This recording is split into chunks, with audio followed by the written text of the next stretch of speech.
이스라엘의 초대왕 바로 사울을 왕으로 세우는 내용이다라고 볼 수가 있습니다. 하나님은 어떻게 계획하시고 어떻게 사울이라는 한 인물을 왕으로 세우는가를 자세하게 설명을 하고 있는데, 오늘은 특별히 사울을 기름 부음을 받는 그런 내용이 나오고 있습니다. 이 내용을 통해서 과연 우리에게 무엇을 말씀하시는지를 우리가 살펴보려고 하는데, 또 오늘 내용을 보면서 우리가 지금 이 시대를 살아가면서 과연 무엇을 가장 중요하게 여기고 살아가는가를 생각하게 하는 오늘 본문의 말씀이다라고 볼 수가 있습니다. 이 말씀을 통해서 우리 신앙을 돌아보시는 그런 시간이 되시기를 바랍니다. 오늘 말씀드린 대로 본문은 사울이 사무엘에게 기름 부음을 받고 이스라엘의 왕으로 세워지는 내용으로 되어 있습니다. 기름 부음을 받는다라는 것은 무엇을 뜻하느냐 하면, 이제 왕으로서 자격과 권한이 주어졌음을 뜻하고 있는 것입니다. 이렇게 볼 때 왕으로 세워질 사람, 어떻게 보면 사울이죠. 사울에게 기름을 붓는 것은, 이건 어떤 면에서는 국가적으로 엄청난 큰일이다라고 볼 수가 있는 것이죠. 우리가 잘 알듯이 우리 조선시대만 해도 왕을 세워질 때 대관식이라는 해서 엄청난 행사입니다. 이건 보통 행사가 아니고 국가적인 행사다라고 이렇게 볼 수밖에 없는 것인데, 그렇게 볼 때 대단히 중요한 문제가 아닐 수가 없는 것입니다. 결코 소홀히 행할 수 없는 일임에도 불구하고 사실 오늘 본문을 보면 그런 흔적이 전혀 없습니다. 왕을 세우기 위해서 그렇게 철저하게 국민들이 준비하고 했다는 그런 내용이 전혀 없고, 그냥 마치 지나가던 사람이 우연히 어떤 한 사람을 만나서 기름 부음을 받는 내용처럼 들릴 수밖에 사실 없는 것입니다. 분명 사울에게는 왕이 되고자 하는 어떤 계획도 뜻이 없었던 것은 분명합니다. 그가 지금 사무엘을 만나게 된 동기도 어떤 그런 계획을 갖고 나온 것이 아니죠. 단지 그냥 아버지가 나귀를 잃어버렸다 해서 그걸 찾기 위해서 나와서 헤매고 있다가 결국 한 사람을 만나게 된 것인데, 어떤 왕을 되고자 하는 계획과 뜻은 전혀 없던 건 분명합니다. 오로지 하나님에 의해서 바로 왕으로 선택되고 하나님에 의해서 사무엘을 만나게 되고 왕으로서 부음을 받게 된다라고 볼 수가 있죠. 근데 도대체 하나님은 이런 내용을 통해서 과연 우리에게 무엇을 말씀하시려고 하는가라는 것입니다. 우리가 관심을 갖는 건 거기에 있는 것이죠. 사울이 얼떨결에 왕이 된 것과 과연 우리가 오늘날 이 땅을 살아가는 우리들과 무슨 관계가 있느냐라는 것입니다. 어떻게 보면 지금의 나와는 우리들의 삶과는 아무런 상관이 없는 성경의 내용인 것처럼 사실 보이지만은, 이 본문 내용을 우리의 삶에 재현을 시켜보면 사실 오늘 본문의 내용이 오늘 사울의 이야기 속에는 지금의 우리의 삶이 그대로 펼쳐져 있다라는 것을 금방 사실 깨달을 수밖에 없는 것입니다. 그래서 하나님이 오늘 사울을 기름 부는 과정을 통해서 우리에게 하시는 말씀이 분명하다라는 것을 깨달을 수밖에 없습니다. 오늘 바로 우리는 바로 그것이 무엇인가를 볼 수 있어야 되고, 또 하나님께서 저와 여러분에게 말씀하시는 것이 무엇인가를 오늘 본문을 통해서 들을 수 있어야 된다라는 것입니다. 먼저 사울의 인생을 세상적으로 시각을 본다면, 우리가 믿지 않는 사람들이 바라본다면, 대단히 운이 좋은 사람이다, 이렇게 바라볼 수밖에 없는 것이죠. 어릴 적부터 왕이 되는 것을 계획하고 미리 준비하고 노력해서 어떤 지금 왕으로 세워지는 것이 아니라, 그냥 지나가다 우연히 어떤 한 사람을 만나서 한순간에 왕이라는 신분으로 뒤바뀐 인생이다 보니까, 이 사람 대단히 운이 좋은 사람이다, 이렇게 바라볼 수밖에 없는, 이거 어떻게 보면 세상적인 시각이다라고 볼 수가 있죠. 물론 하나님의 계획에 의해서 되어진 사건 하나하나가 사실 서로 연결해서 이루어진 결과를 그러는 것을 생각해 본다면 그것이 운이 좋다라고 우리가 표현할 수는 없는 것이죠. 세상 사람들이 운이 좋다라고 표현하지만 우리 믿는 사람들은 그 모든 것이 하나님이 계획하신 일이구나라는 것을 고백할 수밖에 사실 없는 것입니다. 그러나 우리에게 사울과 같은 일이 만약에 일어난다면 과연 우리는 어떤 식으로 받아들일 수 있겠느냐라는 것이죠. 사울같이 우연히 그런 일이 발생을 한다면 우리도 여전히 세상적인 시각을 갖고 있는지, 아니면 정말 그것이 하나님이 하신 일로 받아들일 수 있는지 한번 우리가 생각해 봐야 됩니다. 마치 우리 예를 들면 퇴근해서 집을 가는데 집에서 아이들이나 아내가 들어오면서 빵집에 들려서 빵을 좀 사오세요라고 부탁을 받았다면, 그 부탁을 받고 보니까 바로 빵집이 있었고, 그 우연히 또 빵집에 들어갔더니 갑자기 빵빠레가 울리면서 축하합니다 라면서 1만 번째 손님입니다 라고 하면서 축하를 해주면서 그 상금, 그 축하금으로 만약에 100만 원이라는 상금을 그냥 준다고 한다면 그것이 과연 우리가 운이 좋아서 그렇다라고 표현을 할 건지, 아니면 하나님이 모든 것을 계획했다라고 표현을 할 건지 한번 우리가 생각해 봐야 되는 것입니다. 사실 하나님이 작정하시고 바로 하나님이 하신 일이라고 우리가 말할지언정 내 눈으로 확인할 수 있는 것은 사실 아무것도 없습니다. 그저 하나님을 믿는 사람으로서 그냥 당연하다고 여기는 것 생각일 뿐이지, 하나님이 하셨다라는 것이 우리의 삶에서, 우리가 살아가는 삶의 현실에서 사실과 현실로서 우리의 삶의 현장에 전혀 영향을 주지 않기 때문이다라고 볼 수밖에 없는 것입니다. 그래서 결국 우리가 되어지는 모든 일들이 어떻게 우연이고 어떻게 하다 보니까 그런 일이 발생한 것이다라는 이 생각이 지배적이다라고 볼 수밖에 없는 것입니다. 다시 말하면 하나님이 하신 일이다라는 말을 하면서도 내심으로는 운이 좋았다 이런 마음을 갖게 된다는 것입니다. 그렇기 때문에 좋지 않는 사건에 대해서도 마찬가지죠. 어떤 일이 또 원하지 않는 사건이 우리 앞에 다가오면 오늘은 운이 나빴다. 세상 사람들 말로 재수가 없다. 이런 말들을 서슴지 않고 사실 하고 있다라고 사실 볼 수밖에 없는 것입니다. 그래서 좋지 않은 일이 있으면 운이 없다거나 불행하다는 말이, 그런 생각이 사실 우리가 예수를 믿고 신앙생활을 한다라고 하더라도 그 생각이 지배적이다라는 것이 어떤 면에서는 옳다라고 볼 수가 있습니다. 사울에 대한 하나님의 계획은 사울 한 사람에게 해당되는 일은 아닌 것입니다. 왕을 세우는 일이 중요한 일이고 특별한 사건이기에 하나님이 친히 계획하시고 이를 이루시지만, 사실 그 삶 모든 사소한 생활 하나하나까지, 일어나는 모든 일 하나하나까지 하나님이 계획하시고 하나님의 뜻 가운데 이루어 가신다라는 것입니다. 근데 그것을 우리의 일어나는 일상생활에서 하나님이 무슨 일을 하실까라고 대수롭게 생각해서는 안 된다라는 것을 우리가 생각해야 됩니다. 그것은 대단히 잘못된 생각인 것입니다. 사울의 아버지 기스가 나귀를 잃어버린 것, 그건 어떤 면에서 사소한 일입니다. 나귀를 기르다 보면 잃어버릴 수도 있고, 또 여러 가지 그것에 스스로 도망갈 수도 있고, 누구에게서 도난을 당할 수도 있는 것은 사소한 일일 수밖에 없는 것입니다.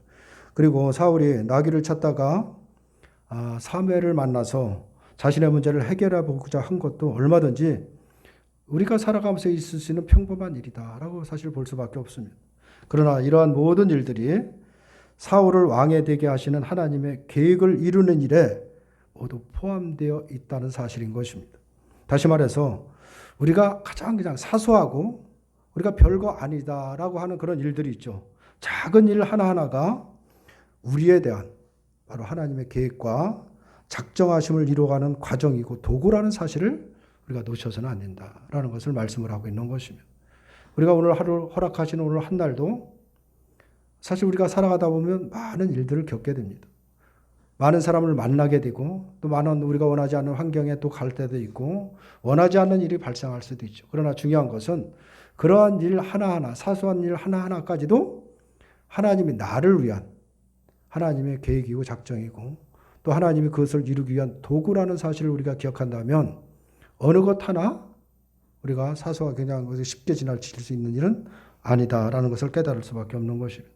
우리가 만약에 이런 일들을 깨닫지 못하고 살아간다면 어떻게 보면 하나님과는 동떨어진, 하나님과는 관계가 없는 그냥 세상 사람들과 살아가는 삶과 다르지 않는 것이다라는 사실을 우리가 깨달아야 되는 것입니다. 우리가 세상 사람과 다른 것은 다른 것이 아니라 예수를 믿고 거듭난 백성들은, 우리에게 일어나는 모든 일들은 하나님의 작정과 하나님의 계획 안에 있는 일이다라는 것을 놓쳐서는 안 되는 것입니다. 그래서 그런 모든 사소한 하나하나 것까지도 관심 있게 바라보고, 하나님이 이걸 통해서 나에게 무엇을 깨닫게 하고 나를 위한 무엇을 이루기 위한 하나님의 뜻이 있는가를 늘 물으며 살아가는 자세, 이것은 우리 신앙생활에서 대단히 중요한 일이라는 것을 우리가 기억해야 됩니다. 이처럼 우리의 삶의 하나하나가 하나님의 일을 이루기 위한 도구로 쓰이고 있다는 것이라면 우리가 결코 잊어서는 안 되는 중요한 일이 있습니다. 그것은 뭐냐면 내 인생에서 중요한 것이 무엇인가를 아는 것입니다. 그 모든 것을 하나하나 알아가는 것, 그것은 대단히 중요한 것이죠. 현재의 삶에서 무엇이 중요한 문제인가를 바로 깨닫는 것, 그것이 바로 우리의 삶에서 참으로 중대한 일이 될 수밖에 없는 것입니다. 하나님은 사울을 왕으로 세우시려고 부르시기 위해서 아버지의 남나귀를 잃어버리게 하셨습니다. 그렇다면 사울을 왕으로 세우고자 하시는 하나님의 일을 두고 생각한다면 과연 잃어버린 나귀가 큰 문제가 되겠느냐? 아니면 이스라엘의 왕이 될 사람으로서 하나님을 믿는 믿음의 문제가 중요한가를 생각해 봐야 되는 것입니다. 그럼 우리가 얘기한다면 두말 없이 후자라고 볼 수가 있죠. 또 당연히 하나님과의 관계가 중요한 거고 하나님을 믿는 믿음의 문제가 중요하다라고 이렇게 볼 수밖에 없습니다. 그런데 이 사울이라는 인물을 보면 사실 믿음에는 하나님과의 관계는 전혀 관심이 없는 것을 그대로 보여주죠. 그리고 오직 아버지가 잃어버린 나귀를 찾는데 온 정신을 쏟고 있다라고 볼 수가 있습니다. 다시 말해서 사울이라는 인물이 지금 믿음의 상태가 무엇인가를 그대로 잘 보여주고 있는 것입니다. 사실 예형적인 것은 뼈대 있는 가문, 전통 있는 가문의 아들이고 아주 준수하다 그랬습니다. 키도 어깨 위가 더 있다라고 했어요. 그러니까 우리 머리 하나가 더 있을 만큼 키도 크고 가문도 좋고 뼈대 있고 많이 배우고 남부럽지 않은 누가 봐도 왕으로 세워도 손색이 없다라는 예형적인 조건을 다 갖췄다는 걸 앞에서 얘기를 했습니다. 그런데 실상 왕으로 기름 부음을 붓고 보니까 믿음에 대해서는 전혀 아니다라는 것을 그대로 지금 보여주고 있는 것입니다. 오직 사울에게 관심이 있는 건 뭐냐? 아버지가 잃어버린 경제적인 손실을 어떻게 만회할 것인가에 온 관심을 두고 헤맸던 사람이 사울이라는 것을 그대로 보여주고 있다라고 볼 수가 있습니다. 이것은 어떻게 보면 그가 신앙인이라고 하지만은 또 하나님을 섬긴다라고 하지만 하나님을 믿는다라고 말을 하지만은 하나님을 생각하지 않고 살아가는 모습이라고 볼 수밖에 없는 것입니다. 그리고 오늘 우리들이 살아가는 현재 우리들의 모습이 이러한 사울의 모습과 뭐가 다른 것이 있는가 우리가 한번 생각을 해봐야 되는 것입니다. 우리가 신앙인으로서 우리가 살아간다라고 하지만 사실 세상 사람과 구별되는 게 뭐가 있나? 이 부분은 우리가 분명히 한번 좀 점검을 해봐야 되는 것입니다. 하나님이 사울을 인도하시되 오늘날 우리들도 우리의 인생 하나하나를 택한 백성 하나하나를 지금 인도하고 계시다는 사실을 놓쳐서는 안 되는 것입니다. 어떤 특별한 상황만 우리를 인도하시는 분이 아니라 아주 작은 사소한 일 하나하나까지 나를 위한 하나님의 일로 작정하시고 계획하시고 이뤄가는 분이 하나님이라는 것을 우리가 놓쳐서는 안 됩니다. 하나님이 사울을 이스라엘의 왕으로 세우시기 위해서 인도하고 계신다면 오늘 우리 역시도 장차 하나님 나라에서 바로 주와 함께 왕노릇하는 존재로 만들기 위해서 우리를 끊임없이 우리와 동행하며 우리를 인도하고 계시는 분이 하나님이신 것입니다. 하나님에게는 이것이 가장 중대한 문제인 것입니다. 다른 문제에 관심이 있는 것이 아닙니다. 우리의 삶에서 우리의 환경의 문제나 우리의 나가는 내가 계획하는 세상적인 문제에 관심을 두는 것이 아니라 우리의 영혼이 장차 우리가 임할 하나님 나라에서 주님과 함께 왕노릇할 그 자리에 서도록 우리를 끊임없이 인도하시는 분이 하나님이고 하나님의 문제는 하나님의 관심은 거기에 있다는 사실을 우리가 반드시 기억해야 되는 것입니다. 이것을 위해서 필요하시다라고 한다면 사실 우리의 소유를 없애기도 하고 우리가 원하지 않는 환경으로 밀어넣으실 때도 있다는 사실을 우리가 기억해야 됩니다. 그런데 우리에게 항상 보이는 것은 뭐냐? 이 사울과 같은 모습이다 라는 것을 우리가 늘 깨닫고 살아가는 것입니다. 사울이 나귀를 잃어버린 것이 중대한 문제로 여긴 것처럼 어떻게 보면 세상적인 일들을 가장 중요한 문제로 바라보고 살아간다라고 볼 수가 있죠. 우리의 신앙의 문제보다는 하나님과 나의 관계를 먼저 생각하기보다는 내가 계획하고 내가 세상에서 이루기 위한 그 어떤 환경적인 문제만 늘 관심을 두고 살아가는 것이 우리들이 아닌가를 깨달을 수밖에 없습니다. 하나님을 의지하고 살아가기보다는 세상에서 돈을 많이 벌어서 내가 원하는 것을 다 누리며 살아간다. 이 관심을 두고 살아가는 것이 우리들의 모습이라고 한다면 사울과 다르지 않다라는 것을 깨달을 수밖에 없습니다.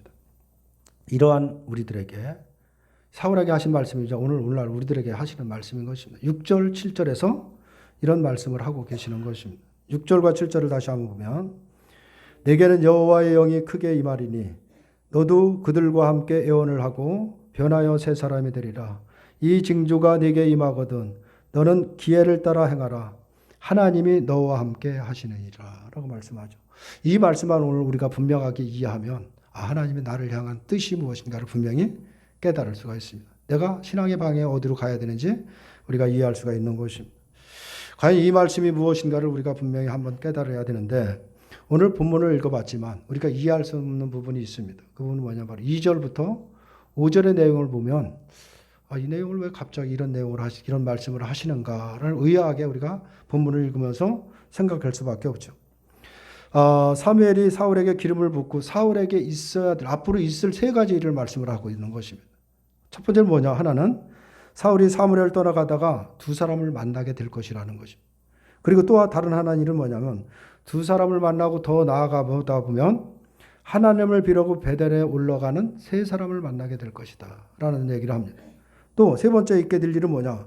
사울이 하나님의 산에 이르러 성읍에 들어갈 때 선지자의 무리를 만나게 된다라는 것을 말씀을 하고 6절 7절을 말씀을 하고 있는 것입니다.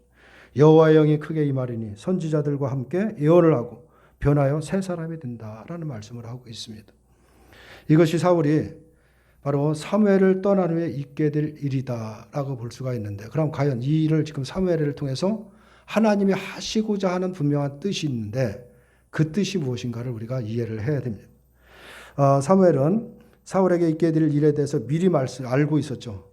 하지만 이것이 특별히 사무엘이 어떤 예지가 있어서 사울에게 있어야 될 모든 일을 그냥 미리 내다보고 알았느냐, 그렇게 우리가 이해하기보다는 앞으로 일어날 사울에게 있어야 할 일들을 이미 하나님이 사무엘에게 말씀을 하셨다라는 것을 이해하는 것이 우리가 더 성경적이다라고 이렇게 볼 수가 있습니다.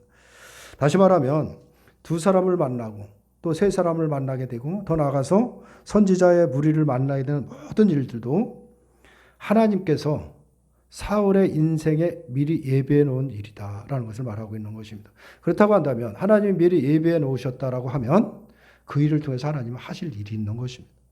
특별히 사울의 신앙 상태를 보니까 하나님이 이대로는 안 되겠죠. 그러니까 사울의 무언가를 바꾸기 위해서, 무언가를 고치기 위해서 지금 그런 일들을 준비했다라는 것입니다.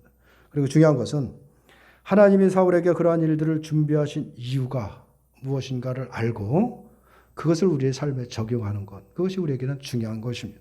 그래서 오늘 이 세 가지를 우리가 한번 적용을 해보려고 하는데, 먼저 2절을 보면, 2절 후반절을 보면 사울을 만난 두 사람은 사울에게 하는 말이 있죠. 거기서 다시 한번 보면 내가 찾으러 갔던 암나기들은 찾은지라 내 아버지가 암나기들의 염려를 놓았으나 너희로 말미암아 걱정하여 이르되 내 아들을 위하여 어찌하리요 하더라 할 것이요 라고 이렇게 말을 전합니다. 사울이 이제 가다가 두 사람을 만났을 때 두 사람이 한 말이다라고 이렇게 볼 수가 있습니다. 근데 이 말은 어떻게 보면 두 사람이 전한 말은 단순히 그냥 사울의 그 아버지가 그동안 염려하고 있었는데 염려했던 것이 다 해결됐고 사울을 그 암나기를 찾았고 이제 아버지의 걱정은 뭐냐? 이제 결국 잃어버린 나귀가 걱정이 되는 것이 아니라 이제 그를 찾으러 간 아들을 지금 걱정하고 있다라는 것을 지금 전한 것으로 이제 우리가 보여지는데, 그러나 그거보다도 더 중요한 것은 뭐냐면 그 내용을 보면 무엇을 지금 알려고 하느냐면 그 말씀을 하고 있느냐면 두 사람을 보내서 염려라는 것이 뭔가를 지금 얘기를 하고 있는 것입니다. 염려라는 것은 뭐냐면 염려라는 것이 인간이 걱정하는 것, 특별히 하나님이 택한 백성들이 걱정하고 살아가는 모든 염려라는 것이 얼마나 부질없는 것인가를 지금 말씀을 하고 있는 것입니다. 처음에 기스나 사울에게 염려거리라는 건 뭐냐면 잃어버린 나귀였죠. 나귀라는 건 재산입니다.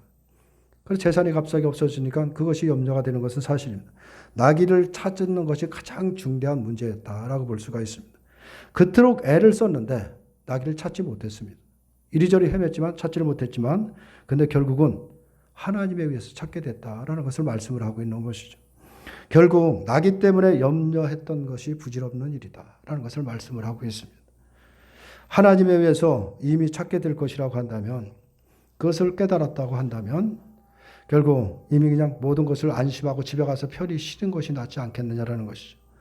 결국 염려라는 것은 뭐냐면, 일어나는 모든 염려라는 것은 그 문제를 하나님께 맡기지 못하고 내가 해결해 보려고 내 인맥을 동원하고 내가 할 수 있는 능력을 내가 최선을 다해서 뭔가를 내가 해결하려고 하는 그 자체가 결국 염려가 발생한다라는 것을 말씀을 하고 있는 것입니다. 근데 그거 우리들이 그런 삶으로 살아가는 거 아니냐는 것입니다.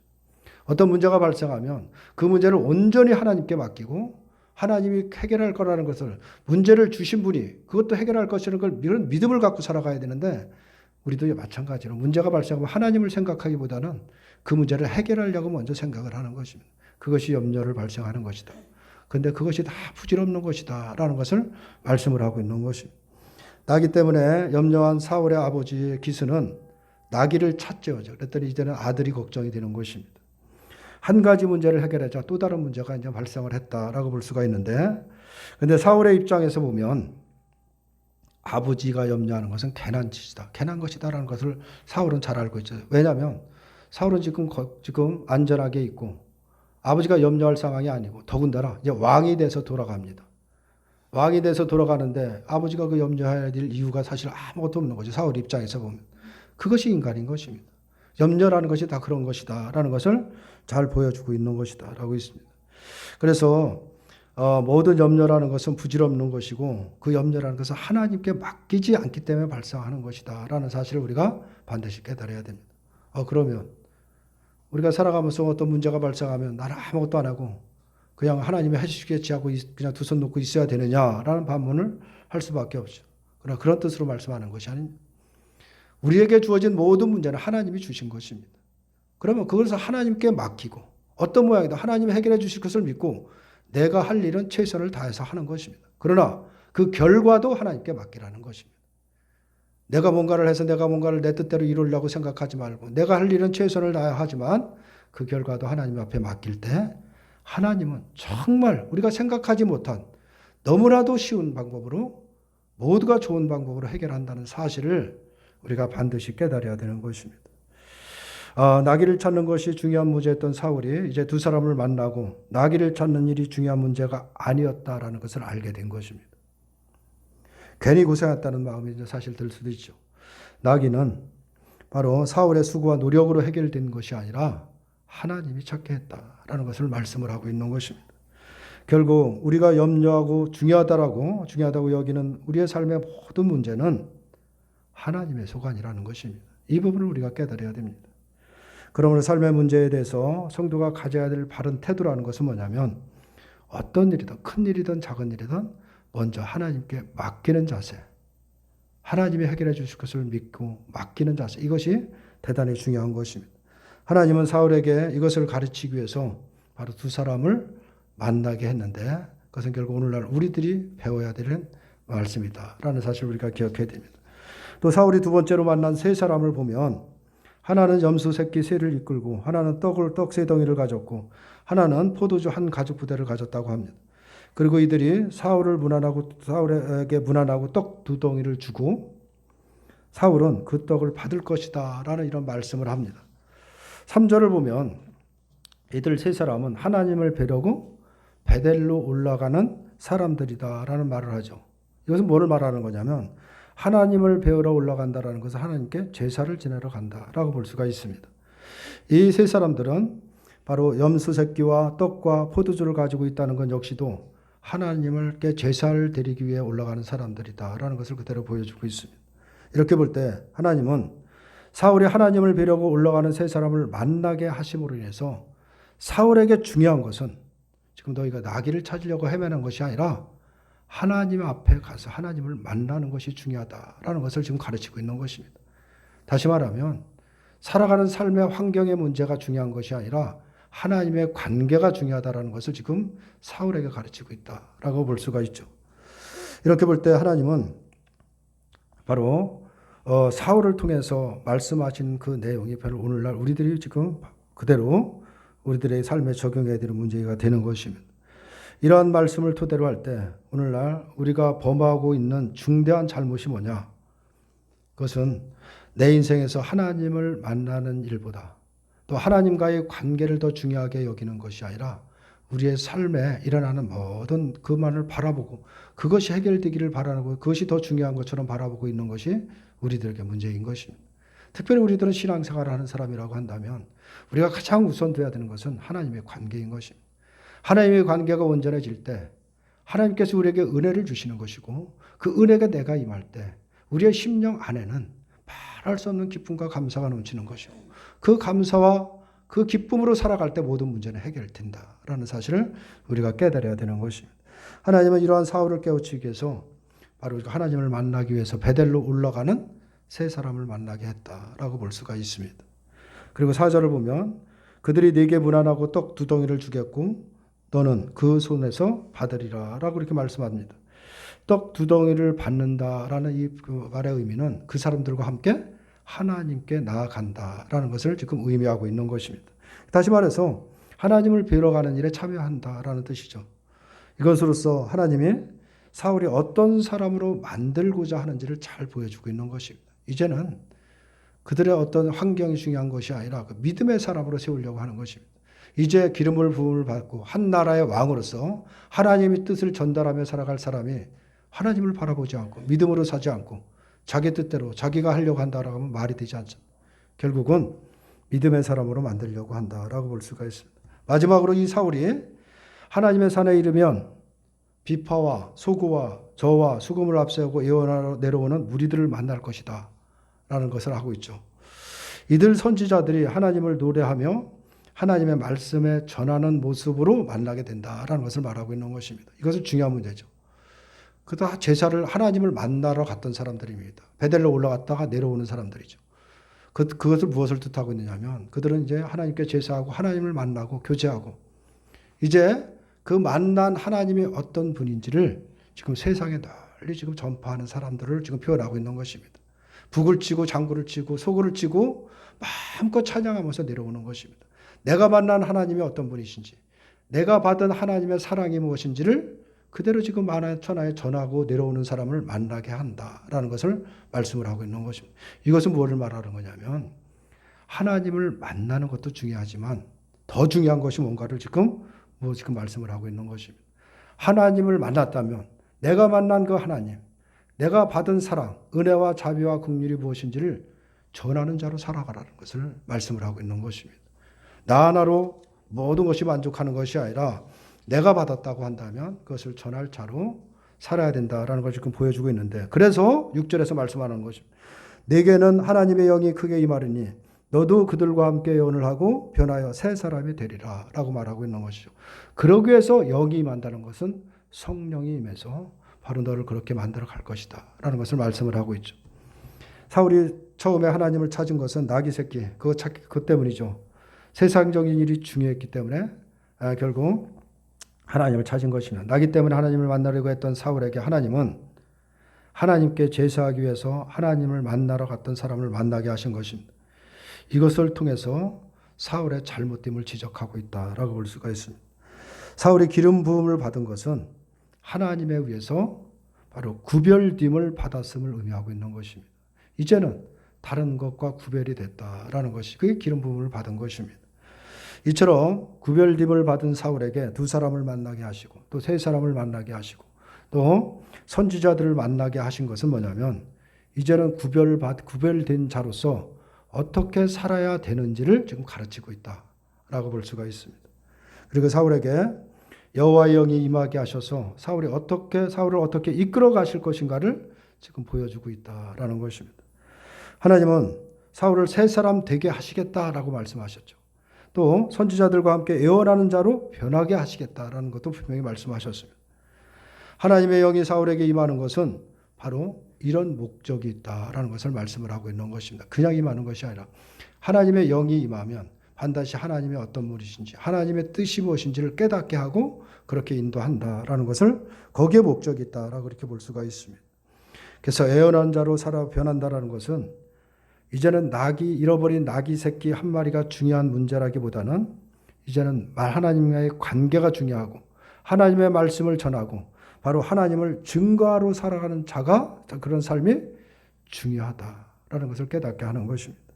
이것이 바로 사울을 구별하여 세우신 하나님의 뜻이다라는 것을 지금 오늘 본문을 통해서 말씀을 합니다. 이 뜻에 순종하며 살아가는 것이 신앙인 것입니다. 이 부분을 우리가 깨달아야 됩니다. 그래서 7절을 보면 이 징조가 네게 임하거든 너는 기회를 따라 행하라. 하나님이 너와 함께 하시느니라 라고 말씀을 하고 있죠. 여기서 말하는 기회라는 것, 기회를 따라 행하라고 하는데 이 기회라는 것은 뭐냐면 우리의 일상에 일어나는 모든 일들입니다. 다시 말해서 우리가 일어나면 이런 일도 일어나고 원하지 않은 일이 일어날 때 이 일을 과연 어떻게 해결할까? 이 일은 결과가 어떻게 될까? 그걸 근심하고 걱정하지 말고 그런 모든 일들을 하나님께 맡기고 결국 그런 모든 일을 통해서 하나님을 어떻게 증거할 것인가를 생각하라. 그것을 기회 삼아서 하나님을 증거하라라는 것을 말씀을 하고 있는. 그래서 그것을 기회를 따라 행하라고 말하는 것입니다. 그럴 때 하나님이 너와 함께, 그럴 때 하나님이 함께 하신다라는 것을 말씀을 하고 있는 것입니다. 어떻게 하면 이 문제를 기회 삼아서 하나님의 증거할 것인가가 중요한 문제로 여기라는 것이죠. 이것이 바로 기회를 따라 행하라는 말씀의 의미다라고 볼 수가 있습니다. 이 일에 하나님이 함께 하시는 것이지 다른 일에 함께 하시는 것이 아니다라는 사실을 우리의 삶에 그대로 적용할 줄 알아야 되는 것입니다. 오늘 말씀에서 오늘 우리는 참으로 중요한 중대한 사실 문제를 우리가 발견할 수밖에 없는 것입니다. 우리는 사울처럼 나귀 한 마리를 잃어버린 것이 중요한 문제를 바라보면서 살아왔다라고 볼 수밖에 없죠. 내가 살아가면서 어떤 경제적인 손실이 있거나 하면 거기에 모든 것을 목매서 살아왔다라고 볼 수밖에 없는 것입니다.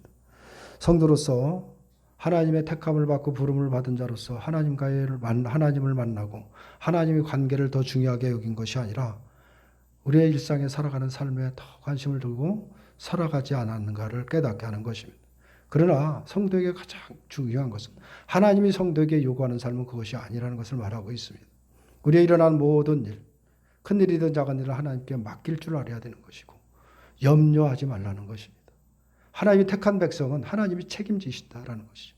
근데 우리에게 늘 그 믿음이 부족해서 그 염려가 앞서고 내가 하려고 하다 보니까 우리의 삶에 늘 근심과 걱정이 떠나지 않는다라는 것을 우리가 깨닫게 하는 것입니다.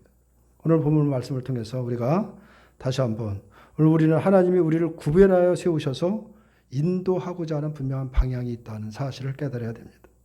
성도는 하나님의 구별된 자로 부름을 받은 것입니다. 성령을 보내셔서 변하게 해서 새 사람이 되게 하신 것이 성도인 것입니다.